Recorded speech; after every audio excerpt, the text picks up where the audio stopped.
Charlemagne. Qui a eu cette idée folle? En tout cas, c'est une bonne idée, c'est une excellente idée. Donc si j'ai bien compris, pour être concret, vous êtes dans une démarche d'obtenir une labellisation par le Conseil de l'Europe d'une sorte de 30e itinéraire culturel européen qui serait là via Charlemagne. Donc vous avez donné un calendrier, donc là j'espère que ce dossier suit son cours. En tout cas, il y a pas mal d'éléments de contenu en tout cas qui sont intéressants. Et donc je suppose que ce qui serait demandé à des partenaires, c'est au départ de cette idée, d'Hambourg à Barcelone, hein, tout ce qui est dans cet axe et toutes les autres villes, de créer de nouveaux produits, des circuits plus ou moins grands, sous-régionaux, locaux, que sais-je. Moi j'ai frappé de la mode qui existe aujourd'hui autour de Saint-Jacques-de-Compostelle. Depuis plusieurs années, beaucoup de gens qui se lancent et des expériences, et on fait ça par petits morceaux, donc on fait du tourisme. On part d'un endroit, on fait un morceau, puis le mois suivant on fait un autre. Et donc peut-être peut-on imaginer que du nord au sud ou du sud au nord, il y ait ce type de circuit. Ça, l'avenir le dira. Mais je me posais la question, est-ce qu'il faut évidemment que les villes, un certain nombre de villes adhèrent à ce projet? Est-ce qu'aujourd'hui, il y a déjà une adhésion d'Hambourg et Barcelone, qui sont déjà les deux villes qui pourraient être le point de départ, soit au nord, soit au sud? Et est-ce que d'autres villes peuvent adhérer? Et comment? Est-ce qu'il y aurait une charte d'adhésion? Est-ce qu'il y aurait une procédure particulière? C'est une question un peu concrète que je voulais poser. Et puis j'ai un tout dernier point, parce que je ne veux pas non plus, Monsieur le Président, prendre trop de temps. Il y a un point que je trouve fort intéressant, c'est la question de la formation de guides, animateurs, conteurs, on a dit chanteurs, danseurs, ça fait beaucoup de qualité, c'est possible en 3 langues. Donc là, oui, c'est ça, oui. Donc, enfin, ça pourrait être même des trilingues ou des multilingues, peu importe. Ça, c'est un grand défi. Mais là, je me pose des questions concrètes, c'est qui donne la formation ou les formations? Quel est le contenu de ces formations? Est-ce qu'il est équivalent dans les pays concernés? Qui octroie une certification? Est-ce qu'elle est reconnue d'un pays à l'autre? J'ai suivi une formation en France. Est-ce qu'avec ça, j'ai un diplôme qui est reconnu en Belgique ou ailleurs? Au-delà de la question des langues. Voilà. Quelques petits points concrets, Monsieur le Président. Merci. Je suggère... Et donc, mon autre conclusion était Glückwünsche. Félicitations. Bon, on va continuer, si vous le voulez bien, les interventions, et puis Noël ou nos amis apporteront une réponse. Je souhaite vous donner aussi la parole, M. Nothomb, en fin de débat, pour que vous nous donniez un peu votre sentiment sur tout ça. Je vous en prie. Merci. Merci beaucoup, Alberto D'Alessandro. Je représente le mouvement européen d'Italie, le CIME. Je porte le bonjour, salutations de Monsieur le Président Virgilio D'Astoli et toute l'équipe. Je vais m'exprimer en italien, comme il y a une traductrice italienne, justement pour respect du travail de la traductrice, je suis désolé.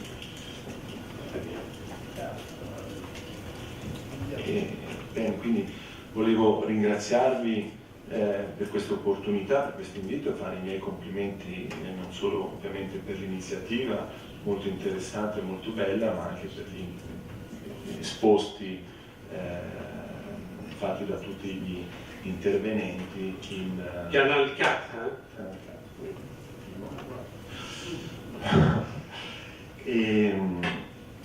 Dunque, personalmente io ho appena lasciato una posizione al Consiglio d'Europa, ero il delegato per l'Italia del Consiglio d'Europa a Venezia, all'ufficio di Venezia, e devo dire mi sono occupato parecchio di questo tema degli itinerari culturali.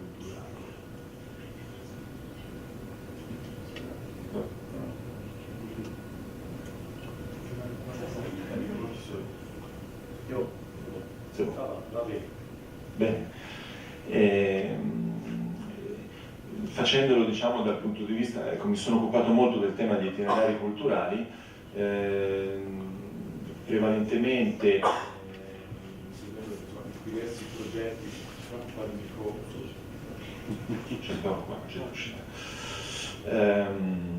e quindi è un tema, questo itinerario molto interessante e molto sentito. il tema generale degli itinerari è molto sentito e trova molto seguito nel pubblico e nei cittadini. Sta crescendo, diciamo, come tema da parte della cittadinanza e ci sono sempre più proposte e più iniziative verso questo tema di itinerari culturali. Quindi mi sento di dire che l'iniziativa di valorizzare l'itinerario di Carlo Magno è certamente un'iniziativa indovinata, europea, che ha tutte le caratteristiche e la possibilità di ottenere poi il label del Consiglio d'Europa. Detto questo, strutturare un itinerario è una cosa estremamente complessa e richiede un'organizzazione, un gruppo di lavoro molto motivato, un'associazione che riunisca un partenariato forte e quindi abbiamo nel Consiglio d'Europa, parlo adesso alla luce della mia esperienza, nel Consiglio d'Europa delle esperienze molto ben riuscite e altre esperienze invece in difficoltà, che hanno difficoltà a crescere. Quindi penso che sia importante per sviluppare questo progetto di fare riferimento sicuramente a quegli itinerari che sono meglio organizzati, che hanno una storia e che hanno già dimostrato alle istituzioni europee di funzionare. Uno tra questi, lo menzionava il signor Lozato prima, è proprio quello della Francigena, che in effetti ha un discreto successo, si è data un'organizzazione che riunisce 100 municipalità, 7 regioni italiane, le regioni d'Europa, 4 paesi, quindi può essere un buon modello di riferimento, così come altri itinerari culturali. E menzionavo la Via Francigena non solo perché in effetti è un itinerario che conosco discretamente, ma perché la Via Francigena prende spunto proprio dal percorso che probabilmente Carlo Magno ha fatto intorno all'Ottocento, per arrivare a Roma, perché la Via Francigena è la Via dei Franchi. Infatti ha un senso parlare di Via Francigena in Italia, perché era il percorso che porta alla Francia, ha molto meno senso parlare di Via Francigena in Francia perché perde di significato. Ecco, dico questo perché il suggerimento di utilizzare anche quello che è stato fatto dagli altri itinerari, anche Santiago di Compostela nella parte spagnola, così come altre iniziative europee, là dove ci sono già delle infrastrutture, là dove c'è già un rapporto con i ministeri competenti, come il Ministero dei Beni Culturali, là dove c'è una segnaletica in corso, dove c'è l'ospitalità, dove ci sono anche delle iniziative economiche, forse è un metodo di lavoro interessante, quindi propongo certamente di definire anche un sistema di alleanze con altri itinerari e prendendo anche delle buone pratiche di questi itinerari. Ecco, poi senza perdere però ovviamente tutte le caratteristiche, le specificità di questo interessantissimo itinerario che porta avanti un messaggio culturale molto forte e importante e che poi è in grado di federare in qualche modo anche gli altri itinerari. Per cui io appunto vi auguro, cioè mi rendo pienamente disponibile a dare il mio contributo dell'organizzazione italiana e anche personale su questo progetto che stimo molto interessante e insomma, parteciperò volentieri agli altri appuntamenti con l'obiettivo di crescere insieme a strutturare questo importante itinerario. Grazie, mi fermo qua. Grazie. Merci beaucoup. D'autres interventions? Allez-y. Je vous en prie. Bonjour à tous. Donc, je m'exprime ici en tant que président fondateur de l'Association européenne de la route d'Artagnan. Merci, Monsieur le Président, de l'avoir cité dans votre introduction.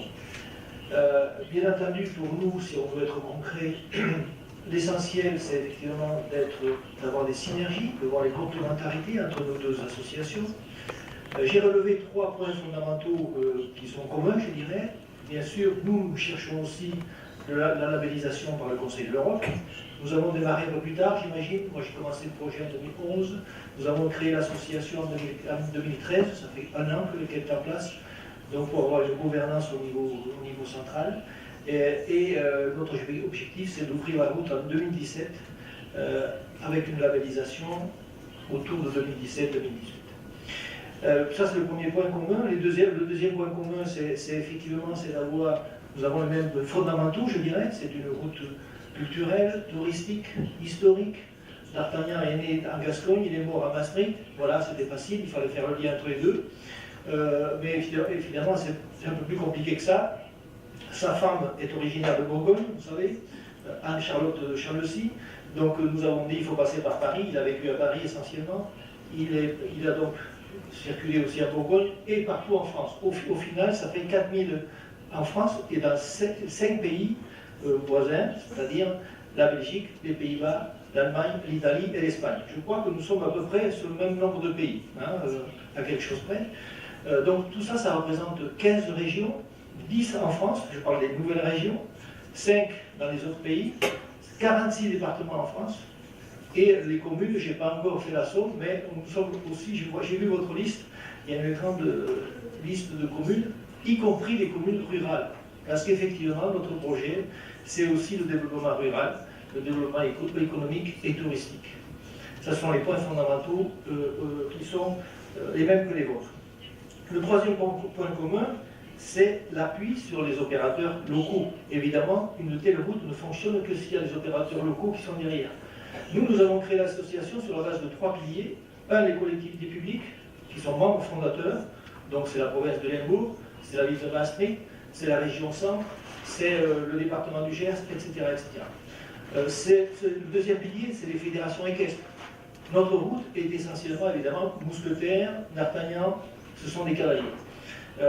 Donc nous avons souhaité faire la première route équestre européenne, et voire mondiale, puisque je crois qu'il n'existe pas, à ma connaissance, de route de ce type-là, équestre, sur 4000 km, qui soit organisée avec une logistique et tous les éléments nécessaires, comme la route de Saint-Jacques-de-Compostelle. Entre parenthèses, vous avez signalé, monsieur, que c'est une mode. Je ne crois pas que ce soit une mode, je ne veux pas être polémique. La labellisation par le Conseil de l'Europe en 1987 a boosté le projet, si je peux me permettre ici, et aujourd'hui, il y a 200 000 pèlerins qui arrivent à Saint-Jacques-de-Compostelle. Donc la labellisation a permis effectivement le développement de la route. Beaucoup de pèlerins y sont allés, et évidemment derrière, je ne vais pas rentrer dans les détails, mais il y a aussi une politique touristique au niveau européen qui a soutenu les chemins de Saint-Jacques-de-Compostelle, au même titre que Rovélo par exemple. Et donc j'en arrive au point sur les synergies. Je crois que l'ensemble de ces routes, et nous l'avons inscrit dans nos statuts dès le début, donc nous allons chercher les synergies, toutes les synergies possibles avec l'ensemble de ces routes. Notre route est essentiellement équestre, mais aussi pour les piétons et les cyclistes, puisque c'est une voie verte, donc elle sera ouverte aux différents types de déplacements, les attelages équestres aussi. Et donc, à partir de là, ce que l'on souhaite faire, c'est effectivement travailler essentiellement au niveau des communes et des départements. J'ai vu à peu près une vingtaine de villes communes sur lesquelles nous sommes. Je crois que ça concernera 3 axes de notre route. Donc je vois peut-être concrètement, on en reparlera j'imagine, deux niveaux de coopération. Le niveau entre nous, 2 associations, c'est pas compliqué, là, à ce moment-là on se met en contact. Et le niveau surtout au niveau local, de voir toutes les synergies que l'on peut trouver entre les différentes routes qui passeront dans les différentes communes. Voilà. Merci beaucoup. Merci. Vous voyez avec quelle facilité on franchit les siècles, hein, de Charlemagne à d'Artagnan. Mais il y a effectivement des tas de points communs. Je veux dire, les mêmes objectifs culturels et touristiques, les mêmes frontières, et les mêmes réseaux de collectivités, ou du moins des collectivités locales, des départements, des régions qui sont les mêmes, qui sont concernés par les différents projets, les mêmes vertus. Et on parlait du cheval Bayard, vous dites la place du cheval dans la route d'Artagnan, bien. Et puis, je ne veux pas plaisanter, mais la caractéristique commune des Ficémons dont parlait Philippe Vaillant et des 3 mousquetaires, c'est qu'ils étaient 4. Puisque,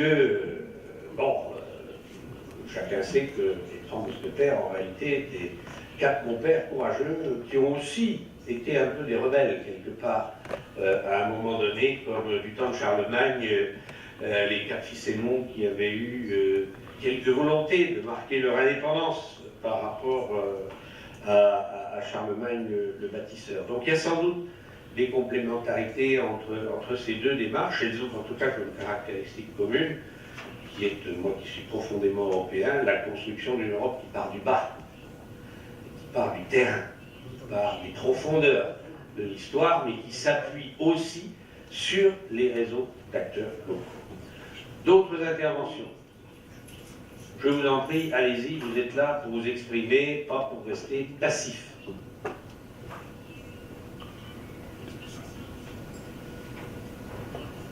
Thérèse Girard.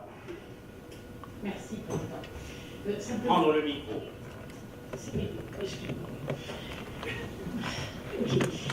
Donc Thérèse Girard, je suis là pour le mouvement européen en France Ardennes. Jacques Janteur et ses compères m'ont demandé de les représenter. Je voulais simplement parler de souvenirs d'anciens combattants avec Noël Orsat. Ça fait très longtemps qu'on se connaît, étant donné que lorsque j'étais présidente de l'association touristique dans la vallée de la Meuse, dans les Ardennes, vous étiez déjà venus nous rencontrer pour parler donc, de ce chemin de lumière de Charlemagne. Donc ce que je voulais dire, c'est que j'étais très, très, très contente de voir le projet arriver déjà à ce niveau-là. Et c'est vrai que de développer le via Charlemagne, c'est absolument fabuleux. En tous les sens du terme. Merci. Merci de ces encouragements. D'autres interventions?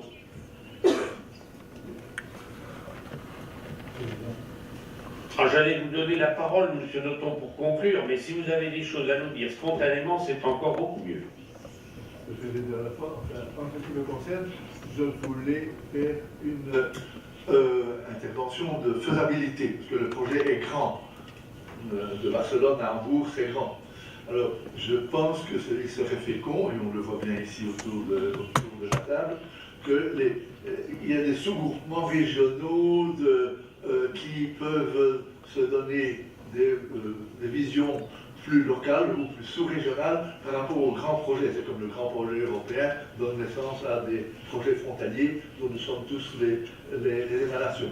Alors je suis quand même frappé que Quatre-Fils-Aymon, Charlemagne, Meuse, Ardennes, Ardennes-Eiffel et la grande région Alca qui maintenant Elle ne s'appellera jamais Alca. Ne laissons pas aux technocrates le soin de définir les régions à partir de sigles auxquels personne ne comprend rien. Donc elle s'appellera Grand Est, elle s'appellera Cœur d'Europe, elle s'appellera ce qu'on voudra, mais qu'enfin on puisse situer cette future région dont les configurations ont été, il faut bien dire, un peu imposées du en haut, qu'au moins on laisse à ceux qui l'habitent le soin de savoir comment on tente s'appeler. Bon, je suis ravi d'avoir provoqué cette réaction. Je vais me conformer à cette manière de parler. C'est vrai que c'est bien difficile. Et je voulais dire qu'il y a des collaborations de toute espèce, le long de l'Ardenne, le long de la Moselle, le long de tout ça, il y a beaucoup de Charlemagne partout qui va du sud au nord. Et il faut que votre projet soit un projet fédérateur, global, ambitieux, dans lequel les autres puissent s'inscrire. Ça vous apportera un flot de petits ruisseaux qui font les grandes rivières. Et je ne doute pas que vous serez le grand fleuve auquel nous nous attachons. Merci, moi c'est tout ce que je voulais dire pour le moment. Bien, on vous redonnera la parole quand même tout à l'heure pour participer au mot de la fin. Y a-t-il d'autres réflexions, interventions Allez-y. Oui, vous souhaitiez réagir, monsieur le président. Réagir à une question qui était posée sur les guides, sur les formations de guides. Alors, il se trouve que dans ma carrière, c'est un peu un hasard, en 1995, oui, ça fait 20 ans, j'étais chargé par le ministère de l'Enseignement supérieur français de la mise en place de la formation des guides. Alors, on s'est trouvé devant plusieurs problèmes. D'abord, quel niveau de guide, quel type de guide, vous imaginez, etc. Alors, il se trouve qu'à l'époque, un décret était sorti pour dire que désormais, les guides devaient être des guides professionnels chez nous et qu'ils devaient faire une formation d'1 an, pratique et théorique, et que cette formation d'1 an se situait au niveau de la 3e année universitaire. C'est comme ça. Et alors du coup, voilà pourquoi c'est l'université qui a pris en main cette affaire-là. Alors je vais vous dire, ce qui s'est passé depuis, c'est que, évidemment, il y a des niveaux de guides très différents. Et des locaux, d'autres, ceci. Tout à l'heure, j'ai entendu parler, je crois que je ne sais pas si c'est M. Vaillant ou quelqu'un d'autre qui a parlé de guides qui seraient capables d'animer, d'être des hommes de théâtre et tout. Eh bien, l'expérience existe. Figurez-vous que la ville de Chamonix a mis en place justement ce genre de guide tout à fait nouveau. Et j'ai eu le plaisir d'aller expérimenter sur place. Alors ce sont évidemment des personnages presque, hein, et ils font visiter donc des lieux exactement comme si c'était quelque chose du théâtre vivant, du théâtre de rue, tout en ayant la double face, si j'ose dire, évidemment, d'être à la fois acteur et conteur. Hein. Alors sachez qu'il y a une expérience qui existe, hein, mais c'est pas si simple, c'est pas facile, parce qu'il faut vraiment trouver des gens qui sont capables de le faire, mais ça, c'est une excellente idée. Alors, on pourrait peut-être pas faire ça partout, hein, mais au moins dans certains secteurs, privilégier ce genre d'approche. Alors au niveau européen, hélas, je le dis, nous n'avons pas réussi à mettre en place quelque chose qui soit, en tout cas des formations qui seraient européennes. Voilà. On n'y est pas arrivé. Moi j'avais tout tenté à l'époque pour essayer de convaincre l'Europe de mettre un peu d'ordre là-dedans. Je prendrai un exemple très, très pratique. Il y a des régions en Europe où les guides qui viennent de l'extérieur sont interdits de guider. Et il faut passer par les guides locaux. Donc c'est vraiment la vraie pagaille, hein, je le dis tout de suite. Alors, il y a certainement là quelque chose à faire, mais bon, ça me dépasse aujourd'hui. Vous avez raison, c'est une des dimensions très porteuses et en même temps difficile. C'est pour ça qu'elle est porteuse de ce projet, parce qu'il y a des jeunes derrière, il y a de la création d'emplois derrière, il y a de la qualification derrière, donc c'est un enjeu lourd. Alors, on a ici des amis néerlandais, des amis allemands, des amis espagnols. J'aimerais qu'ils s'expriment et qu'ils nous donnent leur point de vue, s'ils le souhaitent, bien sûr. Possible de forcer la main à personne, mais si cette route a un sens, c'est par sa dimension européenne. Et donc, il est important que nous les entendions.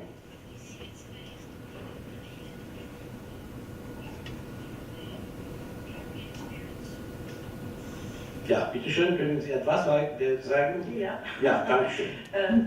My English is not that bad, so I try my very best. Hello, my name is Birgit Essling. I'm a representative of the County Association of North Rhine-Westphalia, and I bring the greetings of Mr. Steffens from the Landesvertretung of North Rhine-Westphalia too. He couldn't come today. So my work is concerning the rural areas in North Rhine-Westphalia, where almost 18 million people are living.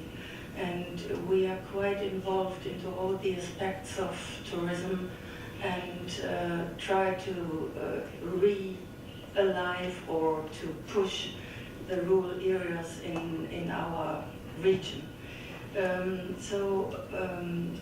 We are in some regions very successful in combining walking with health. And I find your project very, very interesting to put history into movement and to combine this kind of get knowledge of history with a landscape. So we are really, we have a great interest to join your project if there is a possibility. And we almost finished a huge project. It's a competence center for walking. So we have in North Rhine-Westphalia a spot which is which exists for one time because the European path for wandering and the European path for riding is meeting in North Rhine-Westphalia. It's quite near to Paderborn. Yeah. So I think there are so many really good aspects to marketing this idea and to bring people into a very good movement concerning getting knowledge of history, but also being going for their health. So this probably is also a way into funding what we are very interested in. We would like to find European partners to create projects on this theme. So thank you very much. Thank you very much for your contribution and your support. Well, another contribution, please. Oui, moi. Merci. Moi, je représente la Catalogne. Je travaille à la délégation de la Catalogne à Bruxelles. Je suis originaire d'une des villes de la Via Charlemagne, de Gérone, justement. Donc, je connais assez bien un peu l'histoire de Charlemagne et l'arrivée de Charlemagne à la marque hispanique dans les fins de 700, entre 785 et 802 à peu près. Et moi, ce que je voudrais savoir, c'est quels sont les prochains rendez-vous de la Via Charlemagne. Donc, ce qu'il faudra faire pour labelliser et pour adhérer à ce projet. Qu'est-ce que je dois transmettre à la commune de Gérone ou à la commune de Barcelone à partir de maintenant pour adhérer à ce projet? Je pense que la question a été déjà posée, Mais c'est une question très concrète à laquelle Noël Orsa ne manquera pas de répondre. Merci en tout cas de votre implication également. D'autres interventions?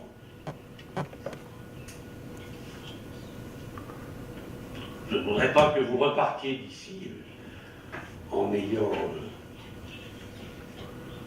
omis de nous apporter votre point de vue.